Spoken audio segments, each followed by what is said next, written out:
Halo semuanya, Om Swastiastu. Perkenalkan, saya Nipudia Putri dari jurusan Yoga dan Kesehatan, Fakultas Brahma Widya, Universitas Negeri Igusti Bagus Surio dan Pasar. Pada kesempatan kali ini, saya akan menjelaskan mengenai pemilihan diksi bahasa Indonesia dan juga pola kalimat efektif beserta analisisnya. Yuk, mari kita simak video ini. Baik, yang pertama itu ada diksi atau pilihan kata. Nah, diksi atau pilihan kata ini merupakan suatu elemen yang sangat penting kita ketahui bersama, di mana untuk membuat para pembaca itu mengerti atau memaknai pesan-pesan yang kita sampaikan melalui tulisan atau melalui kata-kata. Maka dari itu, yang pertama itu kita semua harus mengerti apa itu kata denotatif dan kata konotatif. Nah, kata denotatif itu merupakan kata yang mengandung makna sebenarnya. Jadi tujuan kita untuk mengetahui kata denotatif dan kata konotatif itu adalah untuk agar kita tahu mana kata yang memiliki makna sebenarnya dan mana kata yang memiliki makna kiasan atau makna yang tersirat atau itu disebut dengan kata konotatif. Yang pertama itu kita akan bahas mengenai kata denotatif. Nah, kata denotatif ini merupakan kata yang memiliki makna yang sebenarnya, di mana makna kata itu sesuai dengan konsepnya dan sesuai dengan makna yang ada dalam kamus. Contoh kalimat denotatif itu adalah seperti cuaca siang ini terasa sangat panas. Nah, untuk kata panas itu yang dimaksud yaitu suhu suhu yang tinggi. Yang kedua itu contohnya, Beni memetik buah rambutan yang masih hijau. Jadi di sana disorot itu masih hijau, jadi maksudnya itu memetik buah rambutan yang masih muda.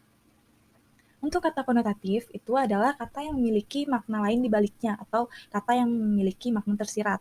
Nah, contohnya itu seperti kemenangan tim Garuda menjadi buah bibir di berbagai media. Jadi buah bibir itu bukan maksudnya buah sama bibir, tapi itu bermakna sebagai bahan pembicaraan di berbagai media.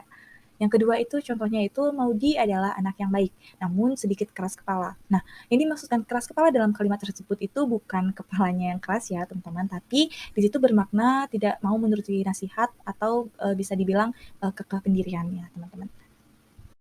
Nah, baik untuk yang kedua itu kita semua juga harus wajib atau harus mengerti apa itu kata sinonim, antonim, dan homonim. Yang pertama itu ada sinonim. Sinonim itu merupakan kata yang memiliki makna atau mirip makna yang sama atau mirip dengan kata lainnya. Nah, namun itu tidak berlaku sepenuhnya. Contohnya dapat terlihat pada penggunaan kata indah, kata cantik, kata bagus itu sama-sama memiliki makna mengenai sesuatu yang bisa dipandang oleh mata ya teman-teman. Nah, namun ketepatan kata-kata itu dalam penggunaannya itu juga bergantung atas ketepatan pemilihan kata-kata kita lainnya. Contohnya itu misalnya sesuatu yang dibilang indah itu adalah pemandangan. Makanya pemandangannya indah ya, seperti itu kan biasanya. Kemudian sesuatu bisa dikatakan cantik ketika dia wanita, gadis, atau perempuan. Itu bisa dibilang cantik atau sesuatu um, yang menggambarkan feminisme. Kemudian sesuatu itu bisa dibilang bagus ketika itu seperti bisa dibilang pada barang atau pada kepemilikan. Contohnya rumahnya bagus, sepatunya bagus, wah tasnya bagus, begitu teman-teman. Nah, contoh kata majemuk yang berupa penggabungan kata sinonim itu juga ada loh. Contohnya caci maki, fakir miskin, nah gagah perkasa.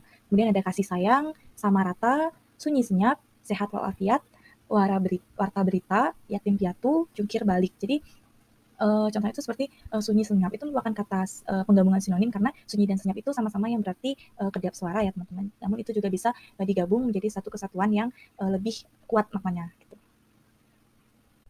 Baik, selanjutnya kita akan bahas mengenai antonim.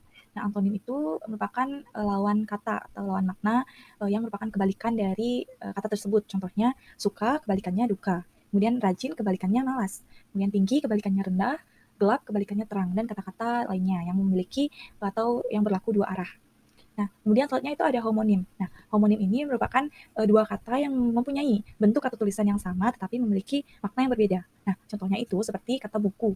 Nah, di salah satu sisi buku itu dapat bermakna sendi, misalnya buku-buku jari, sendi-sendi jari. Kemudian bisa juga bermakna lain. Itu contohnya adalah kertas tulis. Jadi biasanya kan kita ke sekolah membawa buku, buku itu untuk kita untuk ditulis gitu. Kemudian yang kedua itu contoh kata homonim lainnya itu ada kata bisa. Nah, bisa itu di salah satu sisi dapat bermakna racun. Nah, bisa itu kan bisa ular itu bermakna racun ya, teman-teman. Kemudian juga dapat berarti dapat atau boleh. Misalkan saya bisa menghadiri acara tersebut. Berarti kan saya dapat atau saya boleh menghadiri acara tersebut gitu, teman-teman.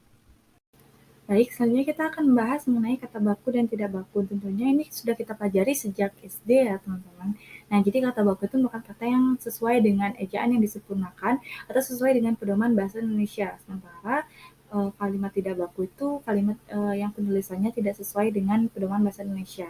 Nah, biasanya kata baku atau kalimat baku itu kita sering gunakan dalam seperti acara-acara resmi, yang formal, atau kita dalam menulis sebuah surat atau naskah pidato. Nah, adapun ciri-ciri kata baku itu yang pertama, tidak dipengaruhi oleh dialek atau bahasa daerah. Jadi contohnya, bagus sekali itu merupakan kata baku atau kata yang sesuai dengan ejaan yang disempurnakan. Namun kita sering mencampurkannya dengan bahasa kita, daerah kita masing-masing ya. Contohnya bagus banget atau jadi bagus sajan itu kalau bahasa Bali. Kemudian yang kedua, tidak dipengaruhi oleh bahasa asing. Jadi contohnya itu kamu itu merupakan kata baku yang sudah sesuai dengan pedoman bahasa Indonesia. Sementara yang sering kita gunakan itu ada lo, ada ente itu merupakan kata tidak baku. Juga ada saya itu baku, sementara untuk gue, I itu kata tidak baku karena itu merupakan dipengaruhi oleh bahasa asing ya. Kemudian ada bukan beragam bahasa percakapan. Jadi kata baku itu kata yang memang tidak digunakan dalam bahasa percakapan karena memang agak susah ya teman-teman. Contohnya itu ada memang itu baku, namun kita kan sering menyebutnya emang gitu kalau di bahasa percakapan. Kemudian ada bawakan itu baku, tapi kita juga sering dalam bahasa percakapan itu kita jadi bawain, tolong dong bawain tasku gitu kan contohnya. Harusnya kan tolong bawakan tas saya, itu kalau kalimat bakunya. Kemudian untuk selanjutnya itu penggunaan imbuhan diterapkan secara eksplisit. Jadi contohnya itu ada kata menangis itu baku di mana kata dasarnya itu tangis dan mendapat imbuhan me. Namun kita sering menyebutkan itu jadi nangis, nangis aja. Gitu. Harusnya kan menangis saja itu yang baku. Kemudian ada tidak bermakna ganda atau rancu. Jadi contohnya itu ada menghemat, itu merupakan kata baku, namun kita sering menggantinya dengan mempersingkat. Contohnya dalam kalimat untuk menghemat waktu itu seharusnya ya teman-teman itu bakunya, namun kita sering menggantinya menjadi untuk mempersingkat waktu. Nah, itu salah atau itu tidak baku. Nah, selanjutnya tidak mengandung pleonasme atau penambahan kata yang tidak perlu. Contohnya itu turun. Turun dalam artian itu kan kita turun itu memang diartikan untuk ke bawah. Namun ada kadang-kadang yang menulisnya tuh langsung turun ke bawah. Jadi turun ke bawah itu tidak baku karena itu ada penambahan kata yang tidak perlu. Padahal kalau kita menuliskan turun itu sudah cukup.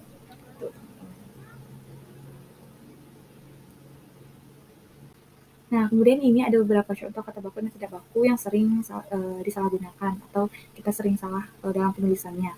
Contohnya itu ada genius, namun di beberapa jurnal atau beberapa artikel itu masih sering menulisnya itu genius menggunakan J, padahal seharusnya itu menggunakan G, genius. Kemudian ada ekstrim, itu kata baku, kemudian kata tidak bakunya itu ada ekstrim, terusnya ada diagnosis, kata tidak bakunya itu ada diagnosa, kemudian ada apotek, kata tidak bakunya itu apotik, itu salah ya teman-teman. Itu masih banyak yang penyebutannya itu atau penulisannya itu masih apotik, padahal yang seharusnya itu apotek. Kemudian ada andal, kata tidak bakunya itu ada handal, kemudian ada izin, di mana kata tidak bakunya itu ada izin. Nah, untuk lebih lanjutnya itu kita dapat mengakses KBBI ya atau Kamus Besar Bahasa Indonesia itu secara daring melalui website yang sudah tertera pada layar. Oke, selanjutnya kita akan membahas mengenai penyusunan kalimat efektif. Nah, kalimat efektif itu merupakan kalimat yang disusun mengikuti kaidah komunikasi yang efektif supaya gagasan atau ide yang kita sampaikan dapat dipahami dengan baik oleh pembaca. Nah, ada pun beberapa aspek yang perlu diperhatikan dalam penyusunan kalimat efektif. Itu yang pertama ada kelogisan, yang kedua ada ketegasan, yang ketiga ada kehematan, yang keempat ada ketepatan, yang kelima ada kecermatan, yang keenam ada kepaduan, yang ketujuh ada kesejajaran, dan yang kedelapan ada kesepadanan. Yang pertama kita akan membahas mengenai kelogisan. Nah, suatu kalimat itu dapat dipahami apabila penulisannya itu sesuai dengan ejaan yang berlaku ya tentunya. Nah, unsur-unsur dalam kalimat itu juga harus memiliki hubungan yang logis atau masuk akal ya teman-teman. Nah, contoh kalimatnya itu Misalnya, untuk mempersingkat waktu, saya akan mengambil rute tercepat. Nah, seperti yang sudah kita bahas di awal tadi bahwa, mempersingkat waktu itu merupakan kata yang tidak baku, otomatis itu menjadi kalimat yang tidak efektif. Nah, untuk mengubahnya menjadi kalimat yang efektif, kita harus mengubah mempersingkat itu menjadi menghemat. Nah, jadinya kalimatnya, "Untuk menghemat waktu, saya akan mengambil rute tercepat." Karena, waktu itu tidak bisa disingkat ya, teman-teman, namun kita dapat menghemat waktu. Nah, yang kedua itu ada ketegasan, di mana kita memberikan penekanan atau penonjolan terhadap kata yang uh, dijadikan fokus pada kalimat tersebut. Nah, adapun beberapa cara yang dapat dilakukan, yaitu yang pertama, meletakkan kata yang ditonjolkan itu di awal kalimat. Nah, contohnya, Presiden mengharapkan agar rakyat membangun bangsa dan negara dengan kemampuan yang ada pada masing-masing individu. Jadi, penekanan pada kalimat tersebut itu ada di Presiden mengharapkan. Jadi Presiden itu mengharapkan agar kita rakyat itu membangun negara dan bangsa itu sesuai dengan kemampuan kita masing-masing. Nah, yang kedua itu ada membuat urutan kata yang logis. Itu contohnya di mana kalimat tidak efektifnya itu bukan 1.000, sejuta, atau 100, tapi berjuta-juta rupiah. Nah, itu merupakan kalimat yang salah. Mengapa? Karena itu sebenarnya tidak urut ya, teman-teman. Jadi itu tidak masuk akal. Nah, seharusnya itu kan menjadi bukan 100, 1.000, atau sejuta, tapi berjuta-juta rupiah. Jadi itu urutannya pas dari 100, kemudian 1.000, kemudian sejuta, tetapi berjuta-juta rupiah. Nah, gitu. Kemudian yang ketiga itu melakukan pertentangan terhadap ide yang ditonjolkan. Contohnya, Bruno anak yang nakal dan pemarah, tetapi dia baik dan penyabar. Nah, di sana kita melakukan pertentangan terhadap kata yang kita tunjukkan, di mana Bruno itu bukan anak yang nakal dan pemarah. Nah, tetapi dia tuh anak yang baik dan penyabar. Gitu. Kemudian ada menggunakan partikel penekanan atau penegas seperti partikel lah. Itu salah satu partikel yang sering digunakan untuk menegaskan sebuah kata atau kalimat. Contohnya, Tonilah yang bertanggung jawab untuk kerusakan itu. Baik, yang ketiga itu ada kehematan. Nah, di mana kita harus menggunakan kata-kata itu secara hemat dan secara efisien, tapi kita tidak mengurangi makna yang disampaikan. Nah, contohnya itu yang pertama, kita dapat menghindari pengulangan subjek. Jadi, penyebutan subjeknya itu hanya satu kali dan tidak perlu diulang. Contohnya pada kalimat, karena dia rajin, dia mendapatkan juara satu. Jadi itu kata yang tidak efisien ya, teman-teman, karena itu dia ada pengulangan subjek pada kata dia. Nah, seharusnya itu dapat diganti menjadi karena rajin dia mendapatkan juara satu. Nah, yang kedua itu hindari sinonim kata atau persamaan kata. Contohnya, dia rajin olahraga agar supaya sehat. Nah, agar supaya itu merupakan kata yang sinonim atau kata yang artinya sama. Itu dapat digunakan salah satunya. Nah, menjadi dia rajin olahraga agar sehat atau dia rajin olahraga supaya sehat. Selanjutnya, perlu memperhatikan bentuk kata jamak. Nah, jika sebuah kata itu telah memiliki makna jamak, maka kata itu tidak perlu ditambahkan arti lainnya. Contohnya, para hadirin dimohon berdiri. Jadi, para hadirin itu merupakan bentuk kata jamak ya, teman-teman, karena hadirin itu sudah mengartikan untuk banyak orang. Jadi, para itu tidak diperlukan lagi. Maka dari itu, kalimat yang efisien atau efektif itu jadinya hadirin dimohon berdiri. Oke, yang selanjutnya itu ada kecermatan. Jadi kalimat efektif itu tidak boleh menimbulkan tafsir ganda atau rancu ya, atau ambigu. Maka dari itu kita harus memperhatikan penggunaan diksi atau pilihan kata yang tepat. Nah, bisa dilihat dalam layar itu terdapat kata mahasiswa perguruan tinggi yang menang lomba poster itu menerima hadiah. Nah, itu tentu kalimat yang tidak efektif ya, teman-teman, karena kita mengetahui bersama bahwa mahasiswa itu merupakan julukan atau orang-orang yang sedang menempuh di perguruan tinggi. Maka dari itu kita tidak perlu menuliskan kembali perguruan tinggi. Jadi cukup mahasiswa yang menang lomba poster itu menerima hadiah. Kemudian yang keenam, kepaduan. Jadi kepaduannya itu yang dimaksud adalah informasi yang disampaikan itu tidak bertele-tele. Nah, jadi contohnya itu ada novel ini membahas tentang persahabatan di sekolah. Jadi pada kata membahas dan tentang itu memiliki arti yang bertele-tele ya, teman-teman, karena kalau sudah membahas itu pasti sudah mengenai sesuatu atau sudah tentang sesuatu. Jadi langsung saja kalimatnya itu menjadi novel ini membahas persahabatan di sekolah. Yang ketujuh itu ada kesejajaran. Nah, kalimat efektif itu harus memiliki kesamaan atau kesejajaran makna atau kata ya, teman-teman, baik itu dalam penggunaan imbuhan maupun struktur lainnya. Nah, contohnya itu pada kalimat, Sinta menolong anak itu dengan dibawanya ke pinggir jalan. Tentu itu pada predikatnya itu tidak sejajar ya teman-teman, yang kata predikat pertamanya itu atau kata kerja pertamanya itu menolong, di mana itu menggunakan imbuhan atau awalan me, dan yang kedua itu dibawanya. Nah, itu menggunakan awalan atau imbuhan di. Maka dari itu, adapun kalimat efektif yang seharusnya dari kalimat tersebut adalah Sinta menolong anak itu dengan membawanya ke pinggir jalan. Jadi itu sudah sejajar, di mana predikat yang pertama itu menggunakan imbuhan me, dan yang kedua juga menggunakan imbuhan me. Selanjutnya, yaitu yang kedelapan, kesepadanan, di mana kalimat efektif itu harus memenuhi unsur gramatikal, itu unsur SPOK. Ya, minimal kalimat efektif harus terdapat subjek dan predikat.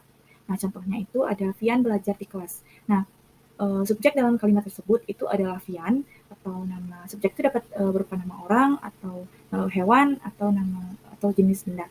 Kemudian terdapat predikatnya itu adalah belajar. Jadi predikat itu merupakan kata kerja. Nah, jika lebih baik sebuah kalimat itu dilengkapi dengan objek dan keterangannya. Nah, terakhir kita akan menelisik kasus serta kita cari penyelesaiannya, teman-teman. Jadi yang pertama itu ada sebuah kalimat, yaitu hasil daripada penilaian juri sudah tidak dapat diubah lagi. Nah, kita fokus pada kata daripada.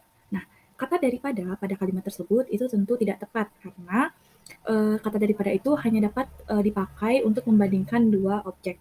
Nah, maka dari itu, kata yang tepat untuk menggantikan kata daripada itu adalah kata dari, karena kata dari itu adalah kata yang dipakai untuk menyatakan asal.